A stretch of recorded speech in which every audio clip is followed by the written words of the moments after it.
Okay, they kept the money and the bonuses and everything. It's like, wow. Morgan Stanley, James Gorman, 14.9 million. And we're sitting here looking and thinking about people who actually make under $10,000 a year. Under $10,000 a year, and they work harder than these guys. They work harder than these guys. I mean, physical labor, where you're actually doing bull work. Now they might do a little mental stuff. Fire a few people, hire a few people, this, that, and the other. Well, you know what they did? I can tell you what all these CEOs did, and they think they're going to get away with it, and they probably will. I think it's just going to get worse and worse and worse. But they took the greatest economic machine the world has ever seen, called the United States of America.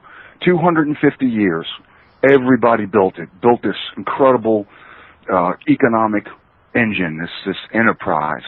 I mean, so you can remember, you're old enough, you can remember back in the 60s and the 50s. Yeah. I mean, just everybody had a job. I mean, the middle class was going crazy. What they did is the Republicans got in there in 1994 with Newt Gingrich, and they passed this legislation called the Most Favored Nation Trade Status, and they gave it to the Communist Chinese. And since 1984, under that legislation, this economic machine, which blacks built, whites built, Irish built, fat people, tall people, skinny people, all of us, we built this incredible engine, and then these CEOs turned right around and they just packed up this engine and piecemeal. They moved it over to China. They moved all our jobs, all our manufacturing to slave labor, and then they just pocketed the money right off the bat. That's where they're getting all the money. I tell you, if I was younger, if I was 19 or 20 years old, you know what I would do? I'd form up a crew and I'd start taking scores. That's what I would do. Yeah. Honest to God, I would start knocking banks over. I would use my big brain, and I'd figure out how to take out banks. I'd figure out how to rob those guys. From what I know now, if I could go back, I can't do it now because I'm old. It can be robbed. All you can do is get some of your stuff back, really. Well, they're robbing you. Well, I know, but you can stop and you can think it through. But if they want to turn America into third world, and that's what's going to happen, the smart guys are going to start forming crews. Well, look, it's already been forecast that America is going to be pretty much a third world country. As a matter of fact, the big businesses and the banks in it and the corporations and everything have already headed out for China and India. This is where the growth is happening, is taking place, and America is declining. You can already feel it, all through America. You got tent cities in California and different places around the country. You go to YouTube and just hit 10 cities, and they're right here in the United States and growing. And like I said, the big boys, they're headed to India, where the middle class is expanding now, and to China and different places like that. America reached this heyday, and basically it's done, and the captain has jumped ship already, which is our leaders, and headed in other places. These guys are not, they don't have any loyalty to the United States and stuff like that. They're kind of like globalists, man. They just go around getting what they can get, man, from anywhere in the world, Right. And we're the only ones who believe in, the borders and everything. Like America, man, America, and this, that, and the other, man. These guys are long gone, man. The world is theirs, and they're looking at the moon and other places. Oh no, they bust us down, and it's just they're just going to turn us into a hellhole, and there's no stopping it. You can look around, and you can think, what's going to stop this? Like Crow's got this.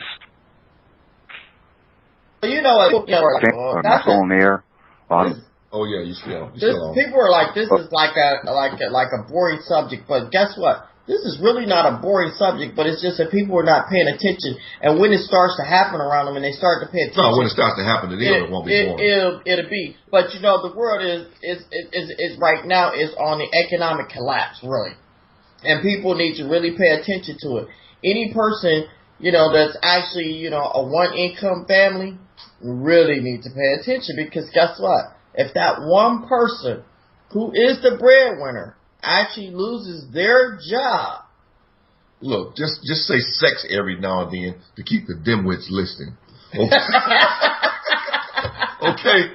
Hey, it works. It works. They throw a ball in front of us or shake a boob or to give us beer. I mean, you know, we're you know, there's something wrong with us. Let me give you some highlights, and then say sex right in the middle of the highlights, and that'll keep the dimwits listening right along. Well, they're saying, with the people that understand what's going on. They're saying that, you know, the last time that the poverty level was this low was back in 1993. Exactly. This high.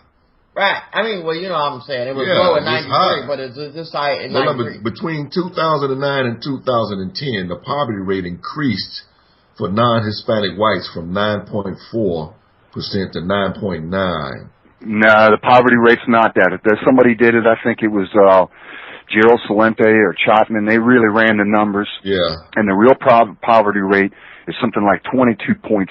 Well, they got blacks coming from 25.8 to 27.4%. And the blacks are closer to 56%. Yeah. Of black males, young males. I can believe that. That.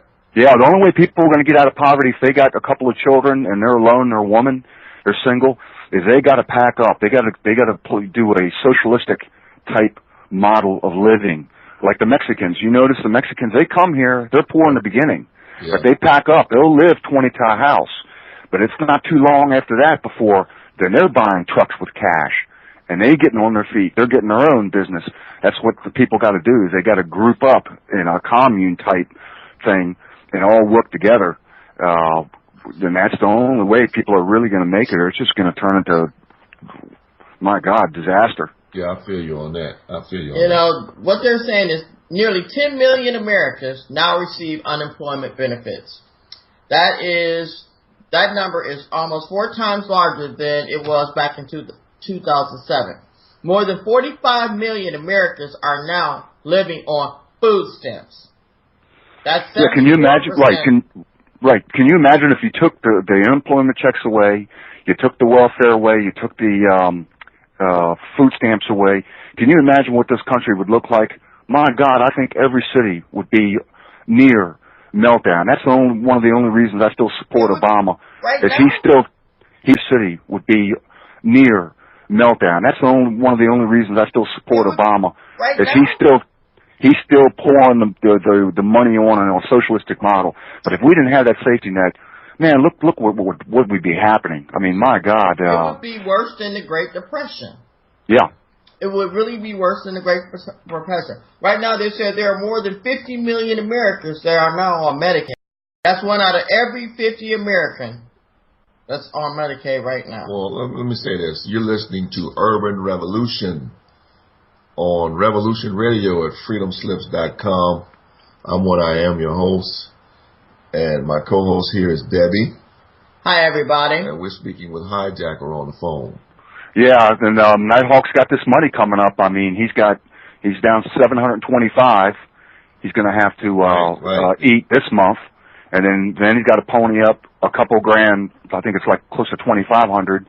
So if everybody if nobody gives $1 or donates anything, this guy's not going to do it much longer. I can hear it in his voice. He says no, but I can hear it. I can hear it. He can only do this so long before he just says the hell with it. Yeah, so, I mean, you can only got to give some money, gang. Right. Yeah. It's $1. You know, hit that donate button. Donate $1.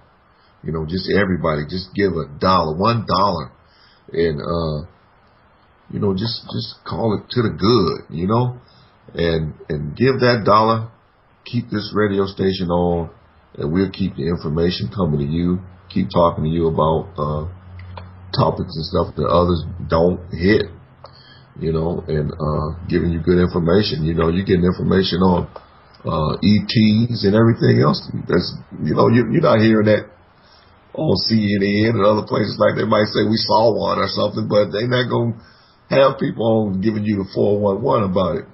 You know, all the info, like Tim on Phenomenal ETs, or if you want to talk about, you know, astrology, except Francis, you know, the Perfect Minds, you know, he got it going on. Crow with the financial tips and everything.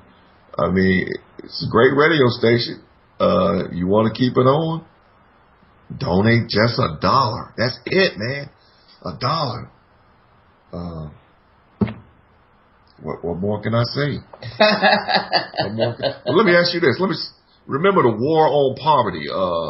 Lyndon Johnson, during his State of the Union address, January 8, 64, proposed legislation, as a response to the national poverty rate, which was around 19% at the time. Speech led the United States Congress an Opportunity Act, which established the Office of Economic Opportunity to administer the federal funds and these funds for poverty.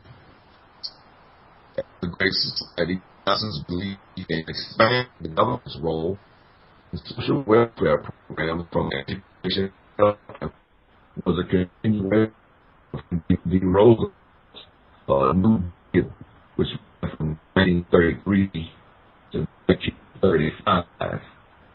Okay, I got a point in here. Let me look at that. And, I guess we lost the call. Caller, we lost listening. Come back in, and we'll try to answer it again. I'm new at this. It says rising average American family like never before. Federal Reserve Chairman Ben Bernanke claims that the inflation is still low. He must be delusional. He hasn't been to the supermarket lately. He hasn't paid for his own gas. He hasn't had to pay for his own health care. I mean, come on, is he really serious? They're saying that the U.S. consumers will spend $491 billion on gas this year. Okay, I have to. You understand what I'm saying? And the money that we're making is shrinking, but the things that we have to consume and purchase, the cost is going up and up and up. And I don't understand how they feel like, we're like able to maintain, You understand what I'm saying? Yeah. Anytime you go to the gas station, you got to put $50 in a car that 2 years ago it only cost you $17 to fill it up. And then you ride around the block and you're back on empty. Right. The average family can't leave home. You can't have any enjoyment. You can't take long trips.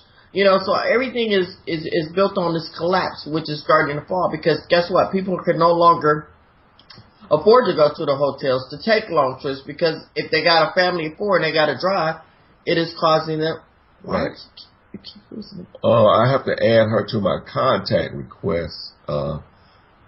And then after I add her, I guess we'll be able to answer the phone with her.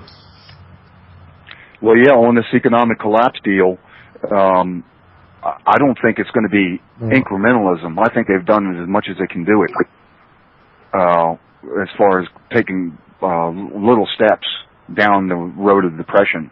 I'm looking for a big leap now, false flag, where it's just a quick transition into the whole, just get right into it. I think that's what they're down to. Right. Yeah, America is fundamentally changing. We were a nation that, had the largest middle class in the history of the globe. Now we're becoming a nation that is deeply divided between the haves and the have-nots. Are we? Hello? Hello? I'm here. Okay. Seems like it's cutting in and out, though. Yeah, there's something. Right, we can't even pick up the calls that are calling in. Well, I'm just saying that this Johnson had a war on poverty going back in the 60s and everything, and that did reduce the poverty rate from 19% at the time. It went down to like 11.1% or something like that. But ever since then, it's never been any better than 11%. Yeah, and I'll tell you another thing. As far as the unemployment numbers and the poverty, this country has to create just 200,000 jobs a month for the amount of people that are graduating from high school and going into the job